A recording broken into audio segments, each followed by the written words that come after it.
Welcome to Mesa Now. I'm your host, Chris Brady. And I'm Lily King-Cisneros. On this episode of Mesa Now, we're going to take a look at the upcoming November election. We're going to look at roadway improvement projects as they relate to economic development. And we're going to have an opportunity to meet with our newest council member, Terry Benelli. And I'll show you some of the best spots to keep cool this summer. So stay right there because Mesa Now begins right now.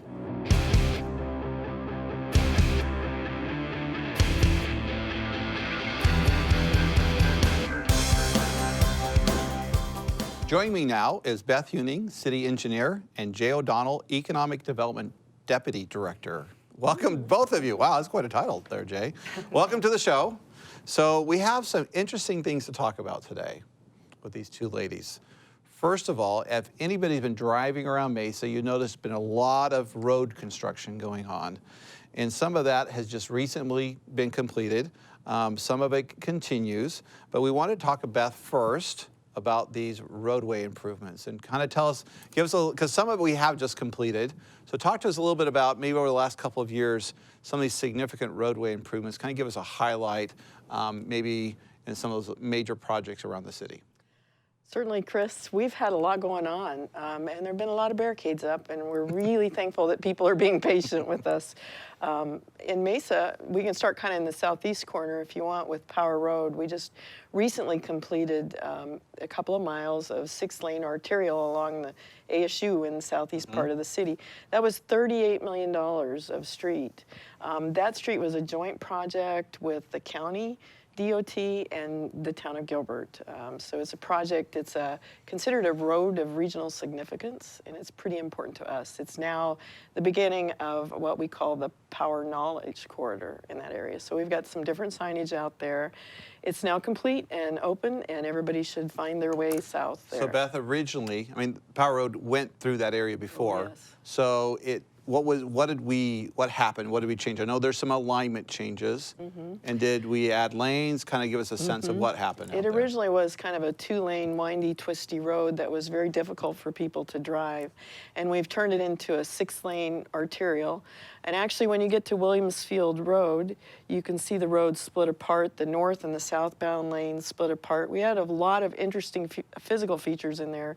The county flood control channel, we had an RWCD channel, bridges, it's the entrance to ASU, everything's kind of right there together. So we split the road apart, and so the north and southbound lanes come apart, and then they come back together and go north to the 202. Okay, good. So that's a big project there on the southeast part of Mesa. If we move north, okay. We can come up to Mesa Drive in Southern. Right. That was about a $23 million project, I believe. That was just recently completed from the 60 north to just south of Broadway Road in there.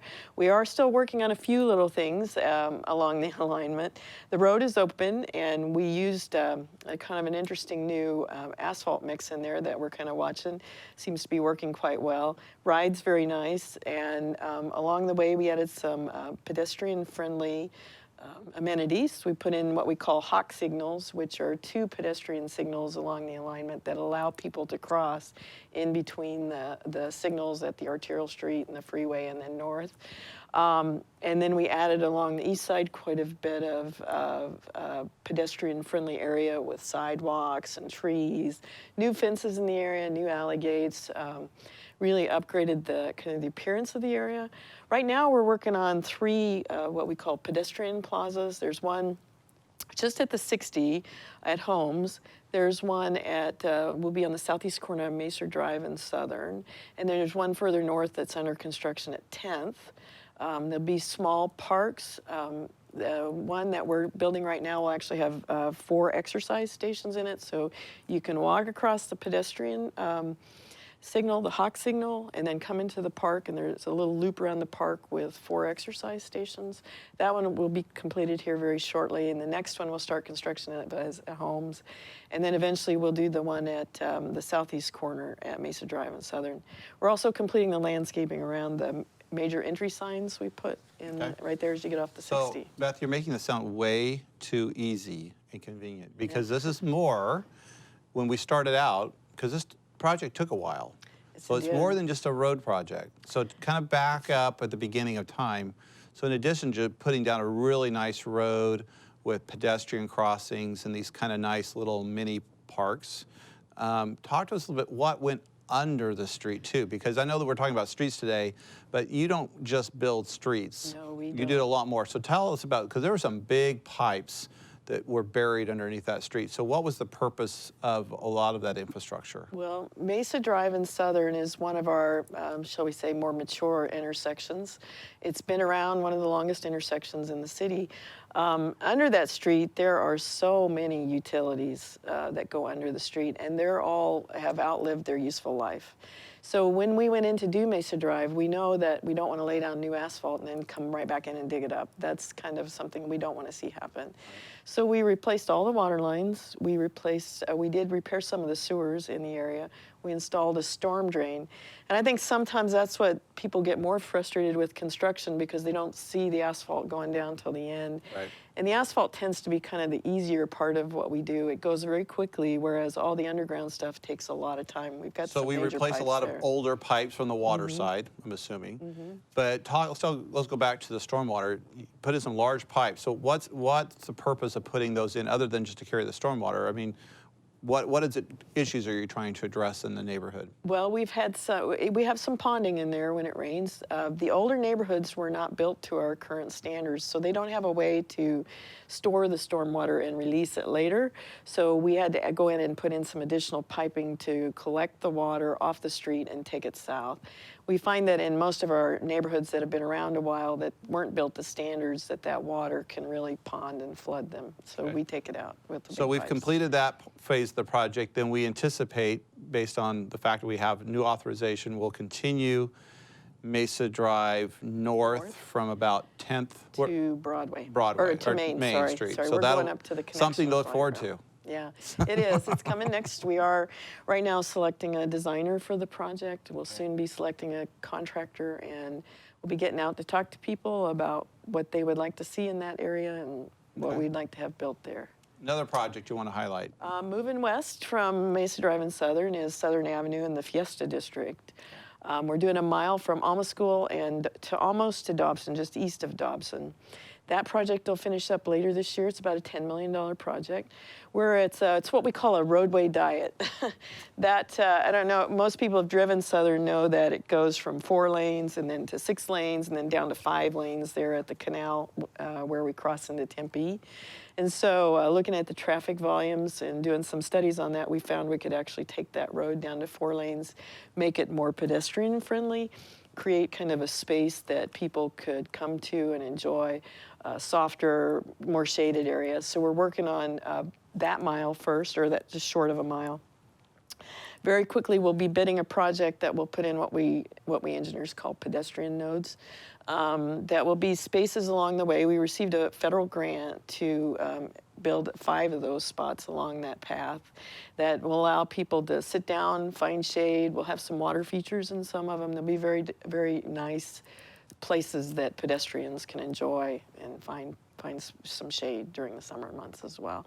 Our hope is to connect that area. We have really 3 major employers there. You know, we have the MCC on the west end.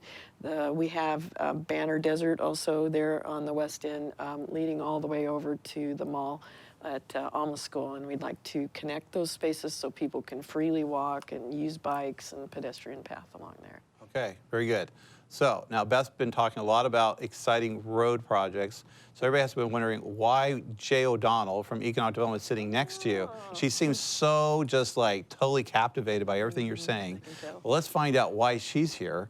So Jay, first let's start. Let's cover the projects, some of the projects that Beth has already brought up, and we'll go to some other projects also. So let's talk about generally, from an economic development perspective, why is infrastructure, modern infrastructure, new infrastructure, why is that important as far as your area of concern in economic development? Sure. I think that if you've lived in the Valley in Greater Phoenix area for any amount of time, it's evident that transportation really does influence economic development, especially quality economic development.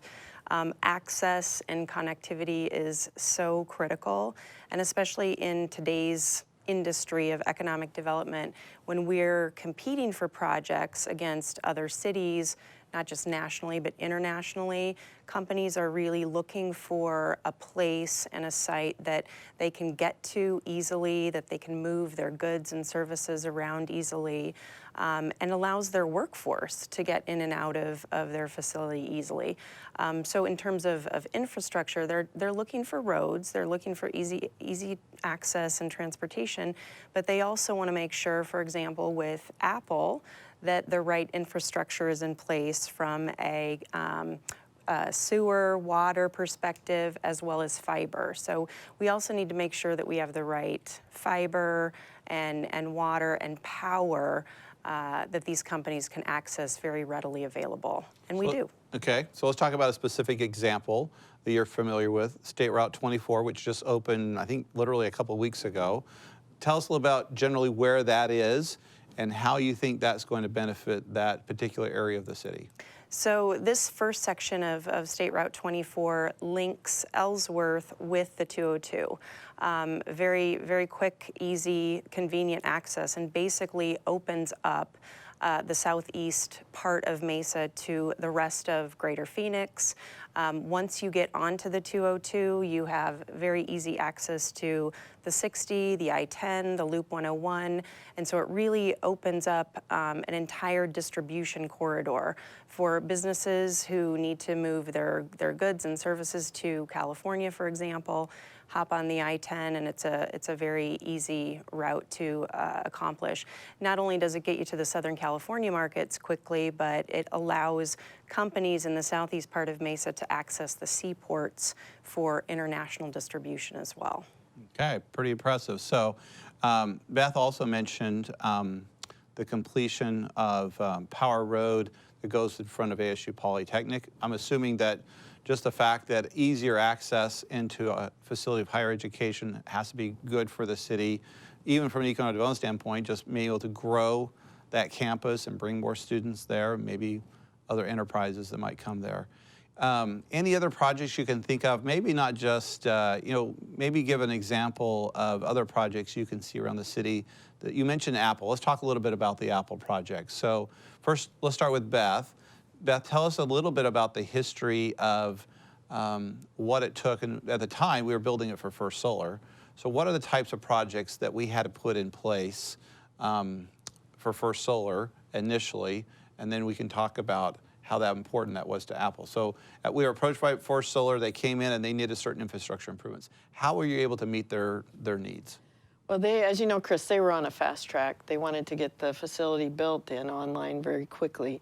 What they needed was power. They were big. They need power. They needed water, and they needed sewer, and they needed streets to come and go on and get their trucks in and out of their facility. So they were working with Salt River Project on the power. We helped them with water, sewer, and streets. The interesting thing about First Solar was to put their first fab online, they needed about 1.5 miles, 2 miles of 24-inch sewer, very deep in Elliott Road. And they needed it in 6 months' time. So we designed and built that section of the sewer in about 6 months' time, which is, if anybody who works in public utility projects will know, that's a really fast time. And then we also then followed it up in the next year and built the Elliott Road and Signal Butte and finished the intersection there of the two roads and along the frontage of Apple so they could along First Solar so they could easily come and go. It was really important to them that they had that infrastructure in place. Good, so that was important for First Solar. Ultimately, First Solar, for whatever reason, weren't able to actually occupy the facility in totality. But here comes Apple, Jay. You were in those conversations with Apple. How important was it that this infrastructure was already in place as they were looking for options to come to make a decision about where to go? Well, first of all, we had to have the building to even get on the very, very short list. There were very few buildings that existed like that around the country. And to have the infrastructure ready to go, it was critical. Had we not had that infrastructure there, I don't believe we would have even been looked at. So to really make sure we're competitive and we're seeing all of the deals and we're actually in on the short list, having that infrastructure is just really critical. Okay, great. Well, thank you both for being here. Appreciate it. Made the set look nice today. Overcome this side of the set. So thank you both for being here and for your role both in providing for infrastructure and for economic development in the city. So thank you very much. Recently, our pools have seen a lot of activity with Michael Phelps swimming at the Arena Grand Prix at Skyline Aquatic Center to the flow rider competitions at Rhodes Pool. With me now to talk about our aquatics program is Mark Hirschberg, Mesa Parks Recreation and Commercial Facilities Director. Mark, welcome to the show. Thanks for having me. Thanks for being here. So I know a lot of things have been going on at our pools, and we really haven't even started. We just barely started the season, I think, for swimming. But give us an update, especially about what kind of happened out at Skyline. Give us a little update. Yeah, it's been a great off-season, if you will, for us at our swimming pools. They continue to stay busy with a lot of activity. You mentioned Michael Phelps swimming at the Arena Grand Prix, and he was obviously came out of retirement for that meet and garnered a lot of national attention for himself, but also with that came a lot of national recognition for the city, and that was really great to see when you're watching ESPN or the Today Show or ABC Morning News, all that. A lot of great publicity, and Michael Phelps was really only one of a handful of Olympians participating at that event. So a very successful event and a lot of great attention. Wonderful. So we really enjoyed all the national coverage, but we have a lot of the pools are really there for our families and for the individuals. So tell us a little bit about the pools. How many pools do we have? Kind of where are they located around the city? Yeah, we try to have a regional pool focus, so we have 9 aquatic centers located throughout the city. I encourage people to go to the website, mesaaz.gov, follow the Parks and Recreation links into the aquatics page and locate all those facilities for the one closest to them. But again, you absolutely said it right. The pools are designed for our families and our community members to help stay cool, and most of all, importantly, to teach our young community members how to swim. Yeah, that's really important, I think. And so, swim lessons, how soon do we begin? Are they already started? They start up pretty soon? Our pool's open to the public on May 24th. Okay, that's good. Okay. A lot of great available hours from Monday through Friday, they're open from 1 to 7. Okay. Saturdays from 1 to 6. And then on Sundays, Rhodes and Skyline are open from 1 to 5. So, and again, cheap admission for the for public swim, $1.25 to $4, depending on the pool and the amenity. And as you mentioned, yes, we have swim lessons, we have recreational swim teams, water polo teams, synchronized swimming teams for people to participate in. And we'd really encourage people with those open waters that exist in Arizona and throughout the valley to take advantage of those swim lessons. Very affordable, $24 per participant for 8 25-minute swim lessons, all levels, all ages, all abilities. Okay, so Lily got an opportunity to check out some of our pools. Let's take a look at that now. From splash pads to slides and dumping buckets, Mesa knows how to keep you cool for the summer. The City of Mesa operates 9 different public pools here in Mesa, all over the city, from the far east side to the far west side. We have 9 different pools. We have programs at all 9 facilities, both just public swim, where you can come and enjoy yourself in the afternoon, or we have learn to swim lessons from toddlers on up to adults. We also have competitive teams in swimming, synchronized swimming, water polo, and also springboard diving. And one other thing is we actually rent out our facilities for private parties. So if you have a corporate or a personal party that you would like to rent out the facility in off hours, we do operate that way as well. All of our facilities are ADA compliant, and we do operate lots of different amenities. We try to have different fun things at each pool. Each pool's a little bit different, from a slide or just some water geysers to full-length competition areas to the flow rider. So there's lots of different things that people can do, and we encourage them to visit all of our facilities.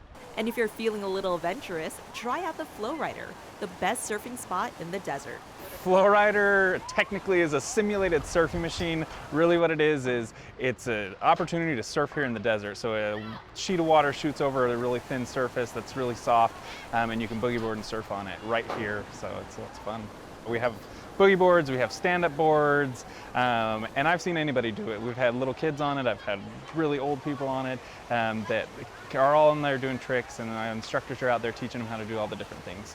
So the thrill of Flow Rider is it's something different. It's not like wakeboarding, it's not like skateboarding, it's not like snowboarding. It's sort of a cross from everything. So pulling all those things in, as well as a unique new sport, and it's always progressing. You can start off, and no matter where you are, there's always something else that you can learn and do. So it's never the same each time you get on, and so that's a lot of the thrill is it's an adventure, but it's also it's hard and you got to work at it, and it's new every single time. We've hosted the Flow Tour. We did a pro-am with them and brought in all sorts of riders from around the world. We had riders from Germany and France that came in and were showing us their stuff.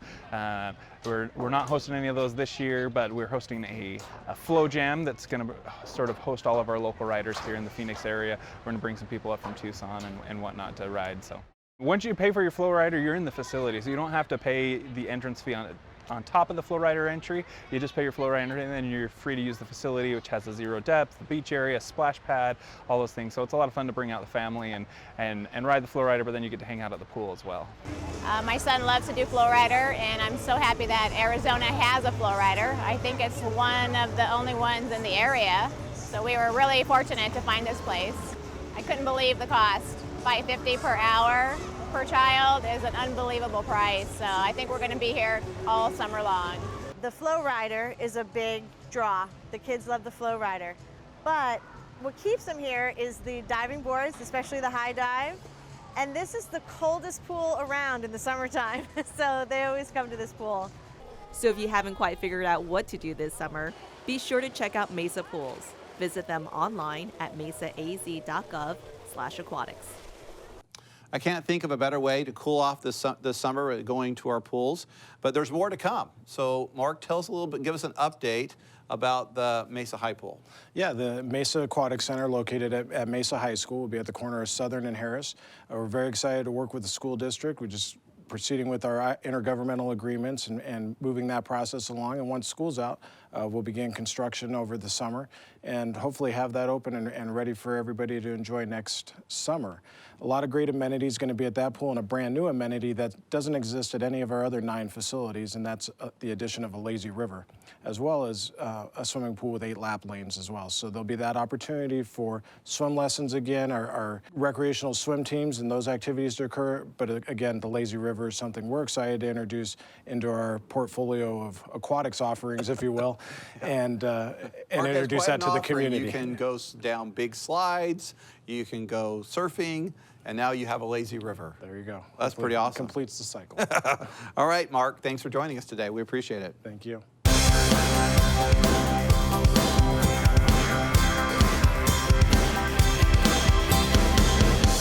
In November, Mesa voters will be asked to vote on several initiatives, those dealing with home rule, the general plan update, and utility bonds.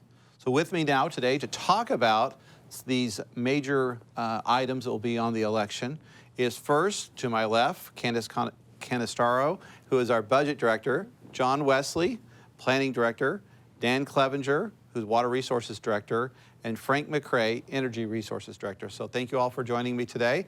Quite a distinguished group here, kind of the brain trust of the city. But first, let's start with probably the biggest brain up here. That would be Candace. She is our budget director, and Candace has a significant role in helping to shape the decisions about budget that go forward for the city each year. But coming up for the city is a home rule election. So Candace, tell us a little bit. That sounds kind of foreign. Not everybody knows what that means.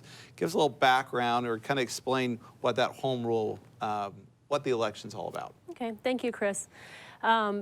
Back in 1979-80 fiscal year, the state legislature decided that they wanted to control the budget that municipalities could adopt in a given year. And so what they did is they set an expenditure limit. It's called an expenditure limitation. Each municipality is under an expenditure limitation. However, there is the ability to have an exception or an exemption from that. Most of the municipalities within the state of Arizona actually have one of these exemptions. One of the exemptions that's allowed is called home rule. What that does is actually allow the city of Mesa to set its own budget based on the resources that we have available for us in that particular year. The home rule option for this expenditure limitation actually goes out to the citizens of Mesa for a vote. It has gone out since the year 2000. We've had about 4 successful elections where the citizens have decided that they would like local control over their budget versus having to stick with the state limitation for the state. Our current one is good for 4 years. Our current home rule is good through July of 2015. So for this upcoming fiscal year, we're under home rule, our local control of our budget. So, Candace, the home rule doesn't necessarily suggest that the city is going to levy some new fee or new revenue. It's allowing the city to spend what essentially collects. Is that correct? That's correct. If we did not have a home rule election in force right now in our current fiscal year 13-14, we would have to go back to the 1979-80 adopted budget for the city of Mesa. It's then, and then we would then adjust it for population and inflation, and that would set our limit for the fiscal year 13-14. So if we did not have home rule in place right now for this current fiscal year, we would have had to reduce our budget by about $184 million in order to fit into that. If I remember right, if we just put that in perspective, $184 million would be more, I believe, than the combined budgets of both the police and the fire department. That's correct. Pretty close? That's correct. So that's how significant that is. So the voters will be getting more information out about home rule, but that's an important election coming up in November. That's an important election. And one of the things to really to think about on when the budget was set in 1979 and 80, again, the only adjustments we're allowed to make if we did not have home rule would be population and inflation. What we're not allowed to adjust, or what it doesn't take into account, are voter-approved revenues, such as our quality of life revenue, that is funding actually our police officers and some firefighters, and also our local street sales tax revenue that the voters asked for, or that the voters approved, so that we could continue to grow our streets, to repave our streets, and take care of our infrastructure here. Those are two major revenue sources within the city of Mesa that we would not be able to include in our budget or have those expenses if we did not have our home rule election. Okay, so interesting impact. Okay, very good.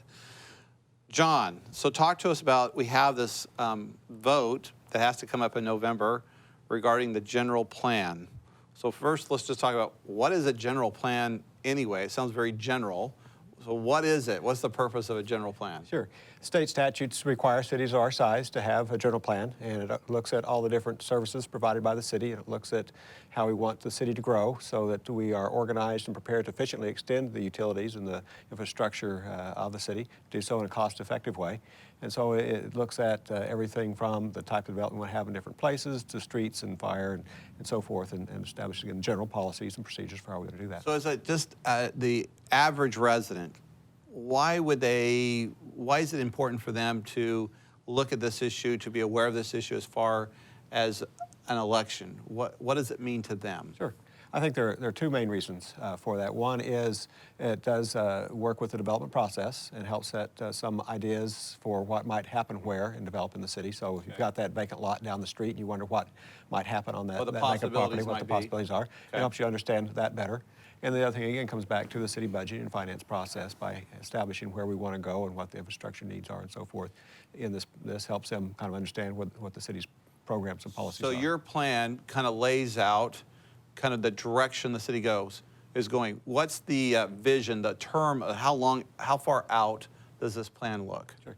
We call this the Mesa 2040 general plan. So we looked out 30 years and looked at what population growth we expect over that time. And so with that, what infrastructure improvements would go with that. We're expecting 170,000 more people. That means about 130,000 more dwelling units in the city. So how do we plan for that as a city? So that fact alone, that growth pattern and expecting new growth is important to the two gentlemen to your left, because they have to plan out the infrastructure to meet the needs. And then Candace has to figure out how to pay for all that. That's right. But at least having a plan that goes out to 2040 begins to at least allow us to anticipate what those needs might be. That's right. Is that fair? Okay. So that that should be on the election in November also. That's correct. Okay. And we've been out. There's a lot of information on the website. You've kind of come up with a catchy little phrase. What is it for the general plan? This is my Mesa. This is my Mesa. That's right. That is what to look for. Okay. So it's been a kind of a community-based approach. You've gone out and met with a lot of different neighborhoods, community interest groups, and gotten a lot of feedback from them. That's right. We've been at it for about 2 years, and we've been in a lot of places and gotten a lot of good input. And now we're down to the final stages here of council's approval and now to the vote. Okay. Very good. Thank you. All right, Dan and Frank. So you are the two big heavy lifters as far as infrastructure is concerned in the city. Dan representing the water and wastewater side of the formula or the infrastructure Frank representing the energy side, so it'd be gas and electric. So Dan, let's talk about on the water side.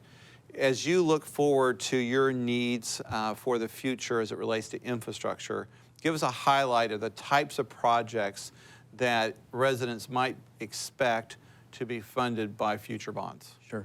Our capital needs are really broken out into 3 categories. So we have our life cycle needs, that's replacing our equipment, that's our pipes, our pumps, equipment within our plants. Okay. And then we have, by far the biggest would be our growth needs, and that's particularly in Southeast Mesa. So what we need there is water treatment and wastewater treatment. So as we grow in Southeast Mesa, and there's a lot of activity going on right now, their need for a water treatment plant, and that'd be a brand new plant producing 24 million gallons a day. And at the same time, then we need to treat the wastewater that would occur. And that feature would be in the form of an expansion at our Greenfield water reclamation plant. A third category is just some of our contractual obligations to make sure that we have that water to produce, and that our share of some of with our partners in some of our plants, that we are able to pay for those capital improvements. Okay, so we can see quickly, let me go back to John. So John, you said that in the general plan you're anticipating during this period to 2040 about 170,000 new residents. Correct. I'm assuming that many of those new residents you're expected to go into Southeast Mesa, is that correct? And Dan is trying to plan for how to provide those services for the 170,000. You mentioned water treatment plants and pipes. So those are important to support, and it'll support that kind of growth. Is that right, Dan? Is that what you're trying to anticipate? That's exactly right. You know, we have, there's a lot of activity down there now in the Gateway area, of course, with ASU Polytechnic. We have Grand Canyon University coming online. We have obviously the Apple getting up to speed. We have just quite a bit of growth out there in the Eastmark community. Mm-hmm. So that's all generating the need for more water and more wastewater treatment. Okay. So Dan, how are those improvements paid for? You know, how do the residents help them understand as we approve these large projects, these very expensive projects? How do we pay for these kind of projects going forward in the future? Where does that come from? Okay, our ratepayers pay for these improvements. So when we all get our monthly bill, that money goes towards, a portion of that money goes towards capital improvements. And so in the bond election in November, we'll be asking voters to entrust us really to make good decisions and provide this infrastructure to sustain the needs for Mesa. And so this isn't just for the residents, it's for all these businesses too, these large employers that we hope to bring to Mesa. Okay, very good. All right, Frank, you're on the energy side. That sounds very powerful, very dynamic side of the utilities that you provide for the city. Give us a little background. You provide for both electric and gas. Let's talk about the electric service area that you provide for. Not many cities are in the electric power business. Give us a little kind of background about what that area is, the type of services, and maybe the type of projects that you anticipate needing to support the electric side of the business. Chris, our electric utility has been in business, owned by our customers and citizens of Mesa since 1917. And we serve a 5.5 square mile territory that's generally bounded by Brown Road on the north, Broadway on the south, Alma School on the west, Stately on the east. In that service territory, we have about 16,000 customers. About 14,000 are residential and about 2,000 are commercial. The city of Mesa is actually our largest customer amongst all those customers. Okay, so as we look forward into maybe a November election, what types of projects would you expect to be included that are needed to support that electric utility? Chris, the program going forward in the next couple of years really melds well with what we've been doing over the last 5 years, which is really replacing a lot of our most aged infrastructure. These are very long life projects. Some of those assets that we've replaced recently were in excess of 50 years of age. So going forward, we've got most of the older facilities replaced. Now it's going in and looking at a cyclical replacement over time. So there'll be poles, the wooden poles that are in our distribution system. We've replaced all of our wooden transmission poles, the larger, taller poles, Those have been replaced with steel and concrete, but some of those steel poles are over 20 years old. So we're going to do an assessment of those, and if we find some conditions that are deteriorating differently than what we had planned for, we'll replace those poles as well. Money for those projects are in this proposal. Okay. Now let's move to the gas side of the business. It's a very different as far as the scope or the area, service area that you provide. So just kind of generally describe on the gas side, what areas do you provide service to? Well, we provide service to most areas of the city of Mesa, Arizona. We share a part of the gas utility business in Mesa with Southwest Gas Corporation. We also serve an area down in Pinal County that we refer to as the Magma Service Area. Very large piece of land down there that we serve. The type of projects that we will be funding with this authorization are along the same lines and the same categories as what Dan mentioned for water. Life cycle replacements and meeting growth requirements. We have some very fast-growing areas, lots of infill development in the city of Mesa. We also have a third category that's kind of a hybrid of the first two called system reinforcement. So this is areas where there's a lot of infill development. The existing infrastructure probably isn't the most efficient, effective way to meet those customers' requirements. So we're going to bring in some reinforcements like pressure regulator stations, replacing some older steel mains with newer steel mains, replacing some of our older steel pipes with polyethylene or plastic pipe.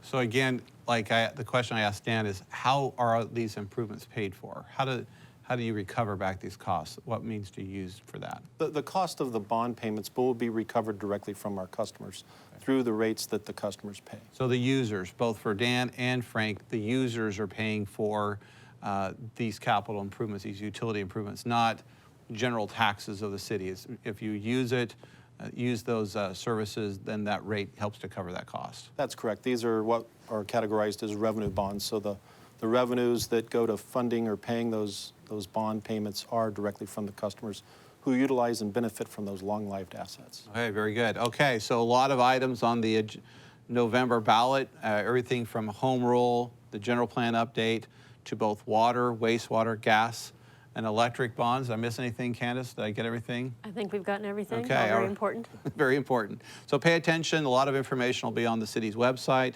to provide that information. So I want to thank all of you for joining us today. Thank you. And thanks for being on the show.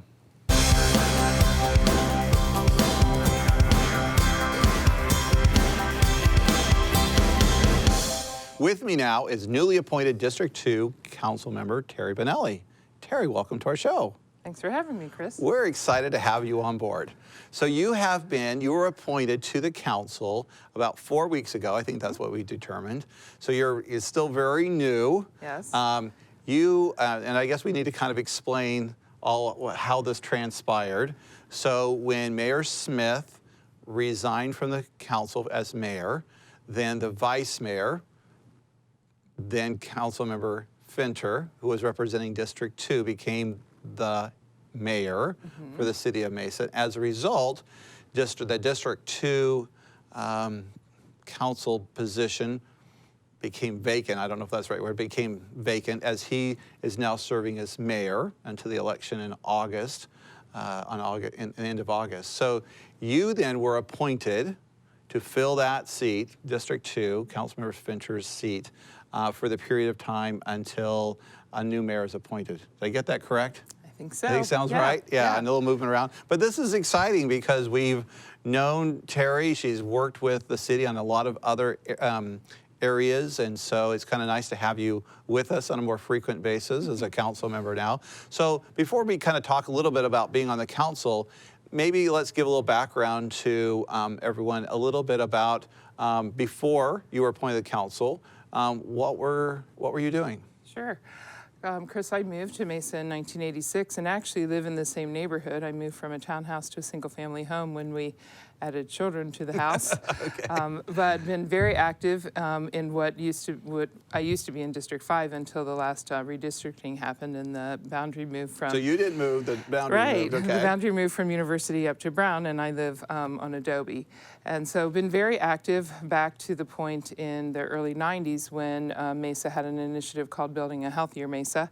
and it was an initiative that was run through United Way, where the city was divided up into the junior high boundaries. Oh. And so that's kind of when I became active in the neighborhood, and am still active in the neighborhood. I was part of the PTO and the SIAC councils at the O'Connor Elementary School. I actually have a homeowners association management company, and most of my neighborhoods that I manage happen to be in District 2. So I feel like I know a lot of people out in District 2, but I look forward to meeting a lot more people in District 2. Okay. I've served the city on the Human Relations Advisory Board. I was there for 6 years. Oh, okay. Was on the Economic Development Advisory Board and resigned that seat to serve in my new capacity Okay. as council member. Very good. And also sat on the IMESA committee, Right.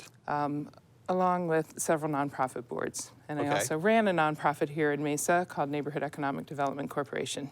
So let's talk about that one. Sure. Because I think that's a very interesting role that you've been playing with NEDCO, as some of us know it by. Everybody does. Yeah. As you said it, I was like, oh, I guess that's NEDCO. Talk about the role, well, first of all, your position there, and what were some of the purposes of NEDCO? Maybe give some specific examples of things that you were able to accomplish during the time that you were serving Sure. with NEDCO. So I became NEDCO's executive director in 2007. NEDCO is a Department of the Treasury program, a community development financial institution that does microloans. And our microloans are targeted at low and moderate income census tracts. We get funding from community development block grants. We also get funding from the local banks and the major banks who support our loan fund and also our operations. So we became very active in downtown Mesa through the redevelopment efforts that have been happening in downtown, and especially through the light rail construction period. NEDCO is the agency that's been doing a lot of business assistance with the businesses from Sycamore to Horn. So became very intimate with those businesses, helping them through the opportunity of construction. I like that. With, helping their customers to come through the back door to keep going to the businesses. But we've also done several loans in downtown Mesa. One of our initiatives were to get some restaurants into downtown Mesa when we first got down here. I think that there were 4, and right now there's 14 restaurants in downtown. Wow, very good. Yeah. So, and I'll have to say, I mean, NEDCO is a critical partner with the city, providing an arm to provide business assistance during the construction in downtown, especially last summer when we were tearing up downtown. And it's been a great partnership with NEDCO to be able to really connect with the businesses and provide them assistance. So I think it's been a successful program. Oh, I think it's been a very successful program too, helping the businesses think about the opportunity that the rail brings, but also how to maneuver through the perception of how hard construction can be in an area. But also getting the businesses together so that they realize they're not in this alone. They not only have Metro and the city supporting them and NEDCO supporting them, but each other to support and run ideas back and forth. And you brought in other resources. I think you brought in some ASU students, right, to help out. So you're a great facilitator in a lot of different fronts. Yep, we take it from wherever we can get it. Awesome, good. Okay, so I know you've only been on the council for 4 weeks, and really the time that you'll be with the council somewhere end of September time frame. So it's kind of hard, what can you accomplish during that period of time? But you've been engaged with the city for many years on a variety of different fronts and different experiences. Just share with us a little bit, just in this brief experience, what are the things that probably were most surprising to you? What have you learned more about the city maybe than you knew before? And kind of what are you most excited about, at least for this period of time that you're going to be on the council? Sure. The thing that I'm most excited about, I think, is meeting more of the constituents in District 2. Meeting more of the people that are my neighbors and have been my neighbors since 1986 that I didn't get to know. So I hope to be able to do some community conversations or some meetings out in the community to meet more people in District 2 to see what their thoughts are about the city. I'm a big advocate for neighborhoods, as I know you're aware, and just want to hear what the people have to say about things that we're doing in the city, things that we're doing right, hopefully. They can leave the wrong ideas at home. But I'd also like to, if I could accomplish one thing, I think it would be to be able to advocate for a broader plan for the transit corridor. I think that right now we see a lot of movement. We see a lot of developers coming to the table that want to do some things along our transit corridor. And if I could just advocate for maybe I don't want to say a plan or a strategic plan, but something where we could think comprehensively about how we redevelop the area in downtown and actually all the way out to Gilbert Road, since that will be coming along right away. I know that that isn't quite in District 2, but it's right on the border of District 2. Yeah. So it would be a proactive initiative, I think, because we would be leading into District 2 at some point in time. Yep, good. Well, the good news for you, for us, is even after your temporary appointment here, we know we get to still work with you afterwards, so you won't be really going away, so that'll be exciting. Well, we appreciate you making yourself available to serve on the council for this period of time to help us out. I think it's really been a great move on the council's part to, even though temporarily, to appoint you to come in to help fill that time, that period of time, and keep things going. I think that's been great. So we appreciate you being with the city, and thank you for being on the show today. Well, I appreciate you letting me serve the community in a different capacity. Excellent. Very good. Okay, thank you very much.